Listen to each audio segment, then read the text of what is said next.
Black student marries 75-year-old billionaire widow. 10 days later is shocked by what he discovers as November rain pounded the windows of the Langston Hughes Library at Howard University.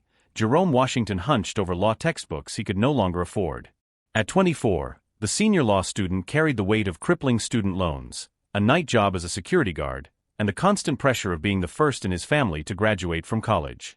What he didn't expect was that his life would be turned upside down by an encounter that would challenge everything he thought he knew about power, prejudice, and purpose.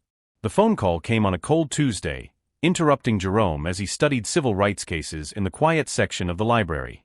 "Mr. Washington? This is Vivian Sterling. I would like to meet with you tonight at the Sterling Club about a proposal that could solve your financial problems." The voice was aristocratic, sharp, laden with the authority of someone accustomed to being obeyed without question. Jerome hesitated, recognizing the name Sterling as one of the most powerful families in Washington, D.C. Their businesses, spanning from real estate to technology, had made them billionaires, but they were also known for questionable business practices. "Ms. Sterling, with all due respect, how did you get my number? And why would you be interested in my financial problems?" The silence that followed was laden with implications that Jerome could not yet comprehend. What Jerome did not know was that Vivian Sterling had been watching him for months through channels he could never have imagined. His exceptional academic performance, his leadership in the legal aid program for underserved communities, and especially his unwavering dedication to maintaining professional dignity even in the face of systematic discrimination in the predominantly white academic environment of Howard Law, had caught the attention of someone with the resources to investigate far beyond superficial appearances.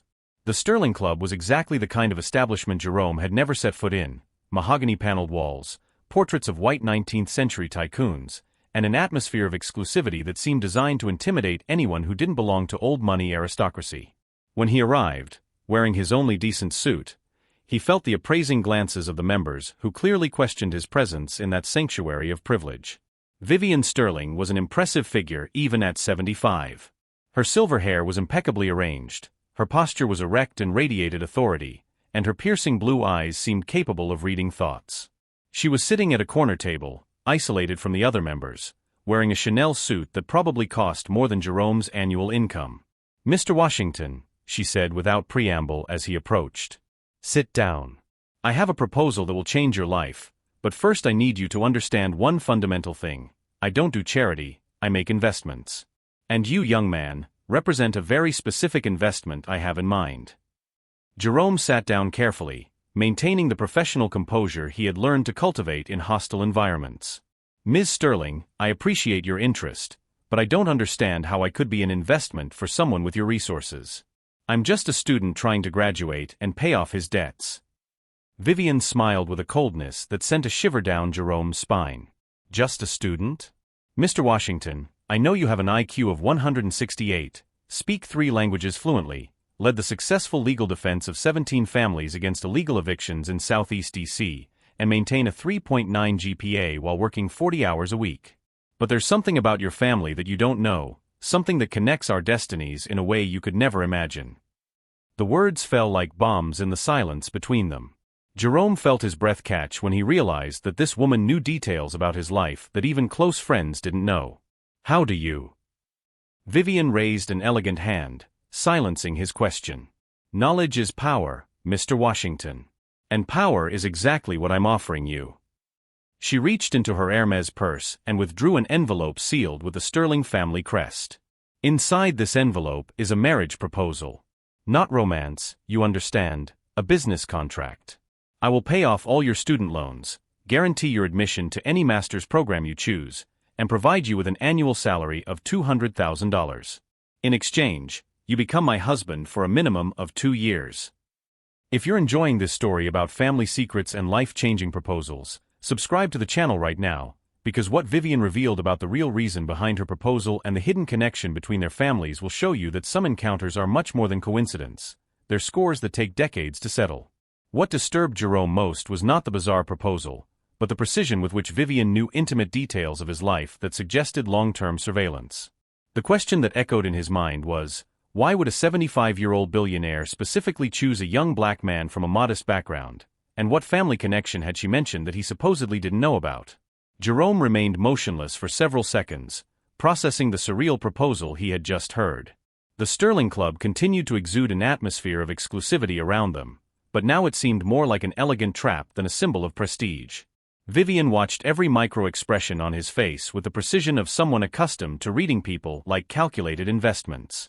"Ms. Sterling," Jerome said finally, keeping his voice steady despite the turmoil in his mind, "with all due respect, this is not a business proposal. It's something completely different. Why me? Why now? And most importantly, what family connection did you mention?" His questions cut through the air heavy with unspoken implications. Vivian leaned forward slightly, her diamond jewelry catching the soft light from the club's chandeliers. "Jerome, may I call you that? You're asking the wrong questions. The question isn't why you, but why not you? For months, I've watched your academic track record, your unwavering professional integrity, your ability to navigate hostile environments with absolute dignity. These are rare qualities. But there's another reason," Vivian continued, her voice taking on a darker tone. "Your grandfather, Samuel Washington, worked for my family for 20 years as my late husband's private driver. In 1987, he discovered financial irregularities that could have exposed questionable practices at our company.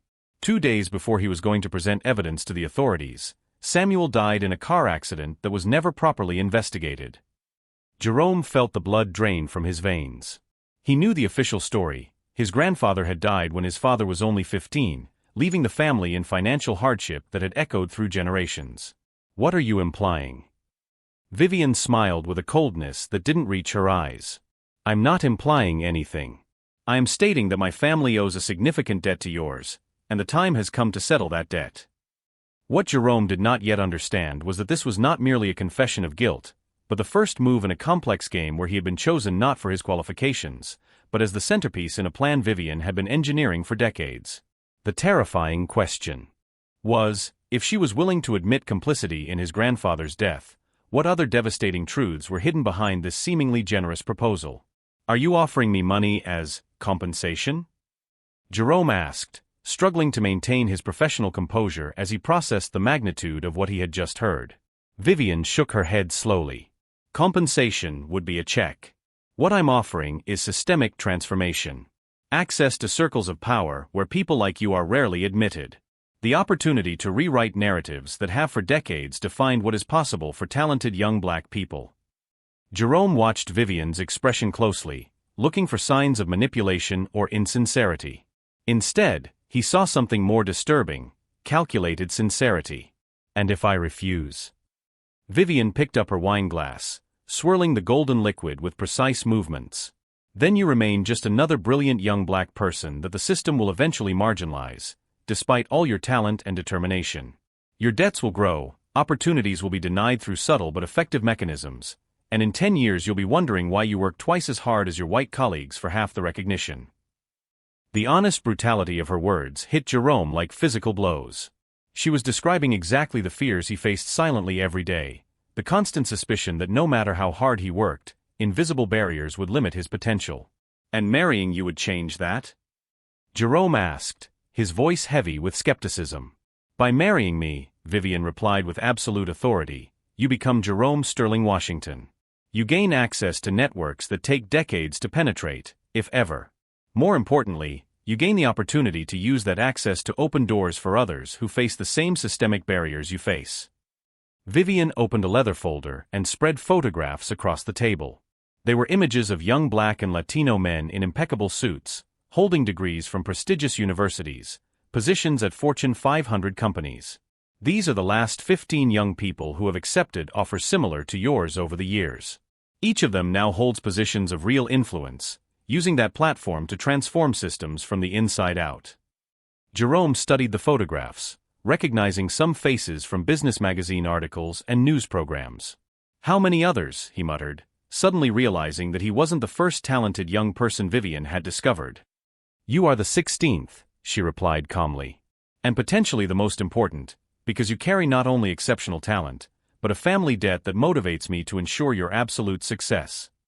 The magnitude of what Vivian was revealing began to crystallize in Jerome's mind. It wasn't just about money or compensation, it was about a systematic program of identifying and promoting marginalized talent, using resources and connections to neutralize barriers that would normally limit their potential. "Why tell me this? Why not just make the offer without explaining the context? Vivian put the photographs away with precise movements.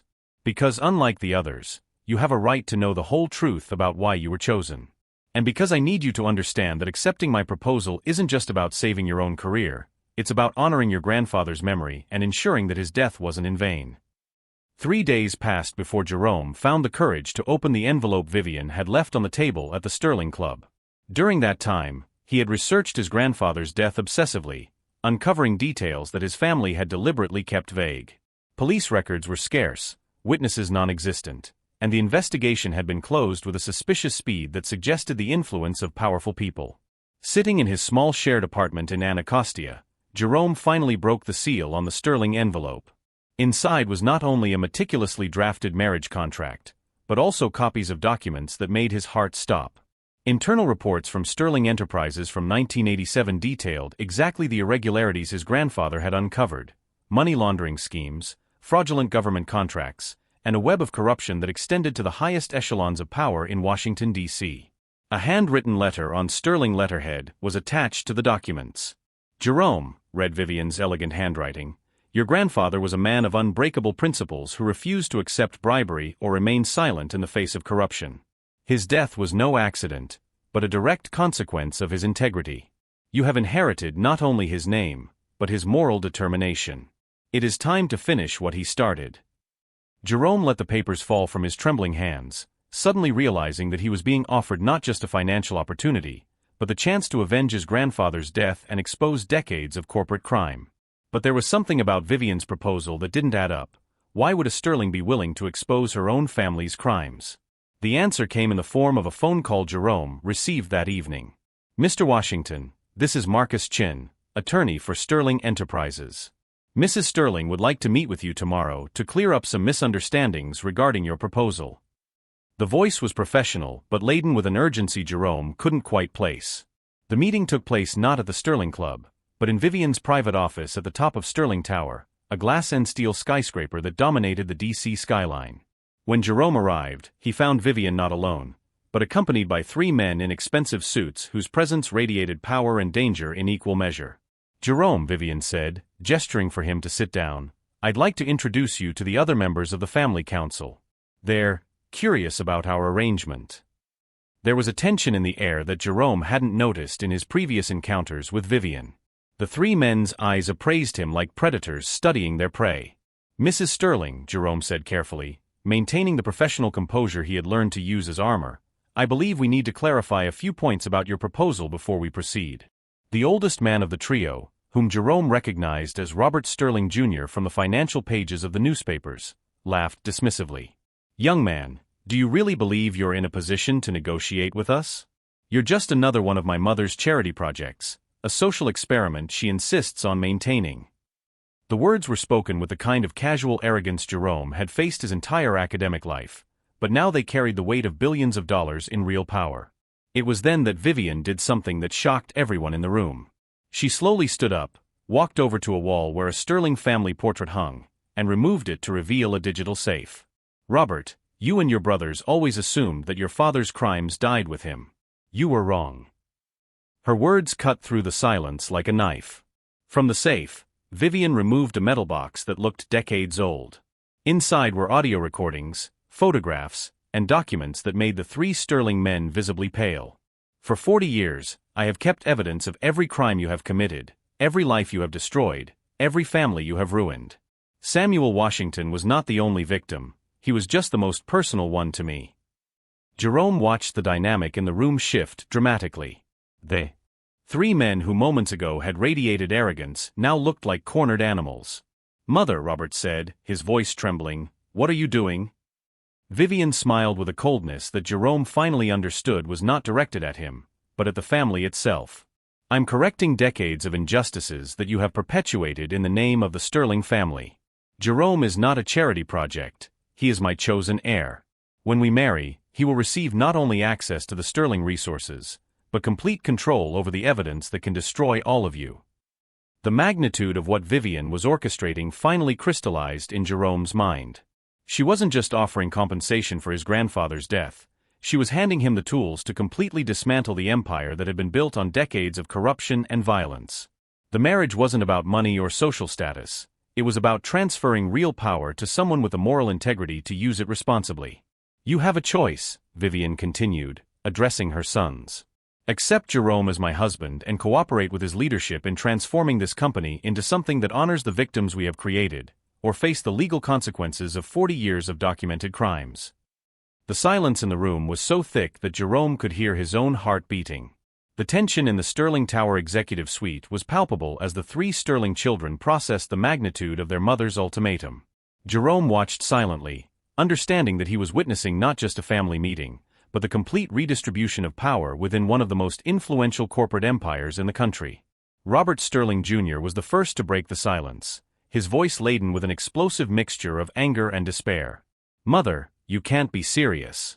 Hand over our empire to him." The deliberate pause before him carried decades of thinly veiled prejudice. Jerome kept his expression impassive, recognizing the familiar pattern of supremacy he had faced in corporate settings throughout his academic life. It was exactly the kind of arrogance his education at Howard Law had prepared him to navigate strategically. Vivian walked slowly toward Jerome, placing a protective hand on his shoulder. "You still don't understand, do you? For 40 years, I've watched this family destroy lives to maintain power they never deserved. Jerome represents everything you are not: integrity, intelligence applied for the common good, and the moral courage your grandfather demonstrated when he refused to remain silent in the face of corruption. Michael Sterling, the middle son, tried a different approach. Jerome, you seem intelligent. Surely you understand that you're being used as a pawn in a family game. Our mother is manipulating you just as she manipulated others before you." His words were calculated to plant seeds of doubt, but Jerome had spent years developing psychological resistance to attempts at manipulation. "Mr. Sterling," Jerome replied with the professional calm he had perfected, "your mother is not manipulating me. She is offering you something you have never had to consider: the opportunity to use privilege and power to correct systemic injustices rather than perpetuate them." His response revealed not only intelligence but a sophisticated understanding of the power dynamics at play. Vivian opened a drawer in her executive desk and pulled out documents that made Jerome realize the true magnitude of her proposal. "These are the transfer of ownership papers. Jerome, when we marry, you will not only receive nominal access to Sterling's resources, you will become the CEO of Sterling Enterprises, with final authority over all corporate decisions." The third son, David Sterling, stood abruptly, his aristocratic composure finally shattering. "This is insanity. You're handing over billions of dollars to someone who knows nothing about running a corporation of this magnitude." His voice echoed through the room like the cry of a wounded animal, revealing the panic of someone who saw decades of inherited privilege evaporating in an instant. Jerome studied the documents carefully, his legal training allowing him to understand the full legal implications. "Ms. Sterling, is this transfer irrevocable?" Vivian nodded with visible satisfaction. "Completely. Once the marriage documents are executed, you will have absolute legal control over all Sterling assets, including the evidence that can destroy or redeem this family." "Then they have a real choice," Jerome said, looking directly at the three men. "Cooperate with the transformation of this company into something that honors the victims of their past actions, or face public exposure and legal consequences that will destroy not only their careers, but their freedoms." His voice carried the authority of someone who had spent years studying systemic justice and knew exactly how to apply it. Robert Sterling Jr. looked at his brothers and then at Jerome, finally understanding that they were facing someone who not only had access to power, but the intelligence and moral preparation to use it responsibly. "What exactly do you intend to do with our company?"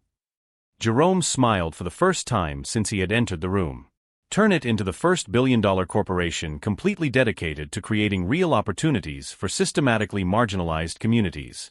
Education programs, economic development, access to capital for small businesses, and most importantly, the creation of a model that other companies can replicate." His vision was clear, specific, and absolutely revolutionary. Vivian watched Jerome with obvious pride as he articulated plans she had waited decades to hear. "Do you see now why I chose him? Not just for compensation or revenge, but because he has the vision and integrity to transform decades of exploitation into generations of genuine opportunity." The three Sterling children exchanged defeated glances, understanding that their choice was simple: Accept Jerome as their leader and try to preserve some role in the transformed company, or lose everything through legal exposure. The irony was devastating. The young black man they had automatically despised now completely controlled their destinies. "We have 24 hours to decide," Jerome said with absolute finality. "Tomorrow, Mrs. Sterling and I will be married, and the transformation of Sterling Enterprises will begin immediately. You can be part of this constructive change, or you can explain 40 years of crimes to federal prosecutors. The choice is entirely yours." 10 days after the civil wedding in the D.C. courthouse, Jerome Sterling Washington sat for the first time in the executive chairman's chair at Sterling Enterprises, watching a transformation that had seemed impossible just 2 weeks earlier. The executive boardroom, which had been the scene of the devastating confrontation with the Sterling sons, now housed a completely new team, bright young black and Latino professionals whom Jerome had recruited from the nation's top universities to lead the corporate revolution he had promised. The three Sterling sons had made their choice the morning after the ultimatum. Robert Jr., Michael, and David showed up at Jerome's office carrying handwritten letters of resignation and terms of full cooperation with the federal investigation that would be launched into the company's past practices. "We would rather try to rebuild our reputations from scratch than face decades in prison," Robert had admitted, a forced humility replacing the arrogance he had displayed all his life. Jerome's first decision as CEO was to establish the Samuel Washington Fund for Economic Justice, financed with $2 billion in sterling assets that would be dedicated exclusively to creating real opportunities for systematically marginalized communities. During the launch ceremony, he held up a photograph of his grandfather that he had found among Vivian's documents. Samuel Washington died because he refused to accept that corruption was the price of prosperity, Jerome told an audience that included community leaders, college students, and national journalists. "Today we are using the resources built on his death to ensure that thousands of young people have the opportunities he was denied, not as charity, but as a fundamental right to genuine economic participation." Vivian, now 75 and officially retired, watched Jerome from the back of the auditorium with deep satisfaction. For 40 years, she had carried the weight of family guilt, meticulously documenting every crime as she planned this moment of accountability. "He exceeded even my most optimistic expectations," she confided to Marcus Chun, who now served as legal counsel for the corporate reforms. "Not only did he right past wrongs, but he created a model that other companies are beginning to replicate." The transformation of Sterling Enterprises became a case study at Harvard Business School within 6 months. Jerome had implemented not only social programs, but fundamental structural changes that proved to be tremendously profitable. The company had developed innovative technologies through partnerships with historically black universities, created supply chains that prioritized small minority-owned businesses, and established a model of corporate leadership that demonstrated how social justice and financial success were mutually complementary. 2 years after their wedding, Jerome and Vivian developed a relationship that completely transcended their original motivations. During a quiet dinner at home, she watched Jerome reviewing proposals to expand the Samuel Washington Scholarship Program to 15 states. "You know," she said softly, "when I chose you, I thought I was simply correcting mistakes of the past. I didn't expect to discover that I was helping to create the future I've always dreamed of seeing." Jerome looked at the woman who had completely transformed his life, realizing that their 2 years of formal marriage had evolved into a genuine intellectual and spiritual partnership. "Vivian, you've given me something money could never buy. The opportunity to transform ancestral pain into systemic power for positive change. I don't know how to thank you properly."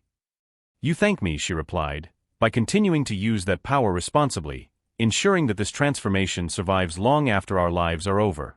The greatest gratitude is seeing you exceed every expectation I had when I chose you as my successor." At the celebration of the Samuel Washington Fund's 3rd anniversary, Jerome announced that 847 young people had received full scholarships to elite universities, 342 minority-owned small businesses had received seed capital, and 12 other Fortune 500 corporations had implemented similar models of structural economic justice. More significantly, 3 of the former scholarship recipients had founded their own billion-dollar companies, replicating the cycle of opportunity that Jerome had started. During his speech, Jerome once again held up the photograph of his grandfather Samuel. "Some people believe in revenge, others in justice. My grandfather taught me, through his example and sacrifice, that true victory is not in destroying those who have wronged us, but in building systems so strong and fair that it becomes impossible for other families to face what ours did." If this story of systemic transformation and strategic justice has touched your heart, If you believe that true power comes from the ability to lift others up and that the greatest revolutions happen through intelligent structural change rather than destructive confrontation, subscribe to the channel right now and share in the comments your own experience of how small acts of integrity can create waves of change that transform entire systems. Because the greatest lesson of this story is that when genuine talent meets real opportunity, not only do individuals thrive, entire communities are uplifted, proving that the most powerful justice does not punish the past, but builds a future where dignity and opportunity are universal rights, not limited privileges.